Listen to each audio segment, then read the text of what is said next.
असर कर रहे थे। 1546 में हिंदुओं को मंदिर नष्ट कर दिए गए, धर्म परिवर्तन तक कर दिया गया और मंदिर तोड़कर ईसाइयों की चर्च तक बना दिए गए। 1946 में राम मनोहर लोहिया जी ने अपने साथियों के साथ मिलकर आजाद गोमांतक दल भी बनाया और फिर अपने हजारों साथियों के साथ मिलकर सविनय अवज्ञा आंदोलन शुरू कर दिया, लेकिन सभी को पोर्टुगीज ने पकड़कर जेल में डाल दिया। पोर्टुगीज का कुछ और ही इरादा। उस वक्त पोर्टुगीज में सालाज़ार पावर थी। गोवा को लेकर वो मानता था कि गोवा तो पोर्टुगीज का इंटीग्रल पार्ट है, जिसकी किसी भी कीमत पर किसी को नहीं देना चाहिए। इसी अनाउंसमेंट के बाद Azad Gomantak Dal, RSS, United Front of Goa, National Movement Liberation Unit, इन सब ने मिलकर एक कॉलोनाइज बनाया और दादरा और नगरी हवेली को पोर्टुगीज से आजाद करवा दिया।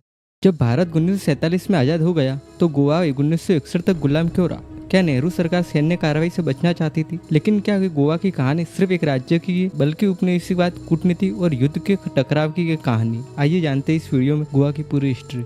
उस वक्त बीजापुर आदिल शाह का शासन था, लेकिन 1510 में अल्फांसो द अल्बुकर्क ने आदिल शाह को हराकर गोवा पर कब्जा कर लिया और अगले 450 साल तक पोर्टुगीज का यही कब्जा रहा। हमने और आपने ब्रिटिशों के 200 सालों तक के क्रूर शासन को तो स्कूल टेक्स्ट बुक में पढ़ा है, लेकिन इन पोर्टुगीज का 450 साल का शासन इनसे भी ज्यादा क्रूर था। पोर्टुगीज भारत आए थे तो मसालों का व्यापार करने के लिए, लेकिन पोर्टुगीज फेमस मालाबार ट्रेड पर अपना कंट्रोल लेना चाहते थे, क्योंकि उस वक्त ये मसालों को व्यापार करने के लिए सबसे पॉपुलर रोड था। लेकिन पोर्टुगीज अब वहाँ पर आम जनता को जीवन पर असर कर रहे थे। 1546 में हिंदुओं को मंदिर नष्ट कर दिए गए, धर्म परिवर्तन तक कर दिया गया और मंदिर तोड़कर ईसाइयों की चर्च तक बना दिए गए और साथ ही वहाँ पर स्थानीय जनता की जमीन जब्त कर ली जाती थी और उनकी भाषा, संस्कृति तक मिटा दी गई। और अब आते हैं 19वीं सेंचुरी को, जब पूरे देश में ब्रिटिशों के खिलाफ आवाज उठाना शुरू कर दिया था और यही सब देखकर उस वक्त गोवा में भी लोगों ने आवाज उठाना शुरू कर दिया और इससे रोकने के लिए पोर्टुगीज ने लोगों पर जुल्म करना शुरू कर दिया। 1920 आते आते पॉलिटिक्स, रैली, स्पीचेस और मीटिंग्स पर बैन लगा दिया गया और इसी बीच गोवा के एक एक्टिविस्ट ने लोगों के बीच एंटी पोर्टुगीज पैम्पलेट बांटना शुरू कर दिया और आंदोलन को आगे बढ़ाया और इनको लोगों का सपोर्ट भी खूब मिला था। और अब 1928 में बनती है गोवा कांग्रेस कमेटी और इस कमेटी में गोवा ने सत्याग्रह और आंदोलन शुरू कर दिया, लेकिन उस वक्त पूरे देश में ब्रिटिशों को भगाने पर ध्यान था, इसलिए देश के बड़े लीडर ने गोवा पर ध्यान नहीं दी। 1946 में राम मनोहर लोहिया जी ने अपने साथियों के साथ मिलकर आजाद गोमांतक दल भी बनाया और फिर अपने हजारों साथियों के साथ मिलकर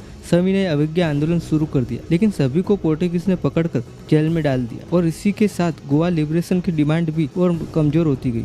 और उस वक्त नेशनल लीडर को लगता था कि एक बार हमने पूरे देश को आजाद करवा लिया, उसके बाद गोवा को तो इजीली आजाद करवा लेंगे, लेकिन वो इस बात से अनजान थे कि पोर्टुगीज का कुछ और ही इरादा। उस वक्त पोर्टुगीज में सालाज़ार पावर थी। गोवा को लेकर वो मानता था कि गोवा तो पोर्टुगीज का इंटीग्रल पार्ट है, जिसकी किसी भी कीमत पर किसी को नहीं देना चाहिए। जब भारत में 1947 में आजाद हो गया, तब नेशनल लीडर ने गोवा के बारे में बातचीत करना शुरू करा। अब उस समय कई आंदोलन के बाद भारत के लीडर को गोवा को आजाद करवाने के लिए शांतिपूर्ण प्रयास भी किए, लेकिन पुर्तगाल ने 1947 के बाद भारतीय क्षेत्रों को संप्रभुता के हस्तांतरण पर स्वतंत्र भारत के साथ बातचीत करने से इनकार कर दिया और 1953 आते आते दोनों देशों के बीच टेंशन बढ़ती गई। जो डिप्लोमेटिक रास्ते थे वो भी फेल होते हुए नजर आ रहे थे। 12 अप्रैल 1954 को सालाज़ार ने नेशनल रेडियो पर आकर ये साफ कर दिया कि गोवा से पोर्टुगीज अब कहीं नहीं जाएंगे। उस वक्त गोवा के साथ दादर और नगर हवेली पर भी पोर्टुगीज का कब्जा था और इसी अनाउंसमेंट के बाद Azad Gomantak Dal, RSS, United Front of Goa, National Movement Liberation Unit, इन सब ने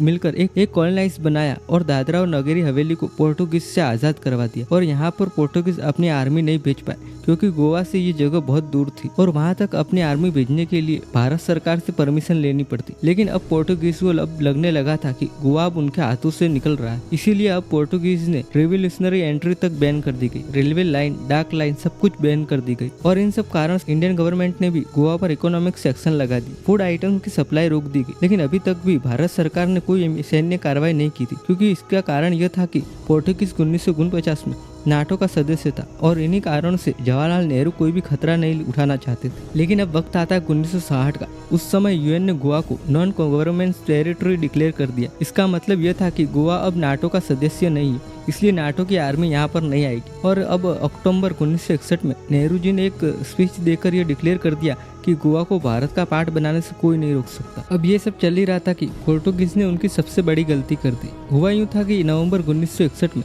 पुर्तगाली सैनिकों ने गोवा के पास से जा रहे एक स्टीमर पर गोलीबारी कर दी, जिसमें एक मछुआरे की मौत हो गई। और तब उस समय के रक्षा मंत्री कृष्ण मेनन ने प्रधानमंत्री नेहरू जी से मीटिंग करके उन्हें एक सुझाव दिया। तब जाके नौसेना, वायुसेना और थल सेना को तैयार किया गया। 2 दिसंबर से भारत की अलग अलग पार्ट से जो सोल्जर थे उन्हें गोवा के पास में बेलगाम में इकट्ठा करा गया। अब 18 दिसंबर 1961 को रात को 12 बजे ऑपरेशन विजय शुरू किया गया। उत्तर से 70वीं इन्फेंट्री डिवीजन के टैंक अटैक किया गया, तो पूर्व से 50वीं पैराशूट ब्रिगेड ने और साथ ही समुद्र मार्ग से आईएनएस बेटवा, मैसूर और त्रिशूल जैसे युद्धपोत एक साथ आगे बढ़ रहे थे। और सुबह होते ही दोबोलिम एयरपोर्ट, मपुसा और वास्को द्वीपा पे तिरंगा लहरा रहा था। पुर्तगाली जहाज अफोसो डी अल्बुकर्क ने 4 घंटे की लड़ाई में ही डूब गया। अब बारी थी दमन और दीव की। दमन में भारतीय सेना की मराठा लाइट इन्फेंट्री ने दमन को सुबह 4 बजे हमला कर दिया और दोपहर तक जीत हासिल कर ली। साथ ही दीव में पोर्टुगीज ने सरेंडर कर दिया था। और इसी तरह 19 दिसंबर की शाम को 8:30 बजे गोवा के पणजी में गवर्नर जनरल वास्लो ई सिल्वा ने सफेद झंडा लहराकर सरेंडर कर दिया और 19 दिसंबर को गोवा को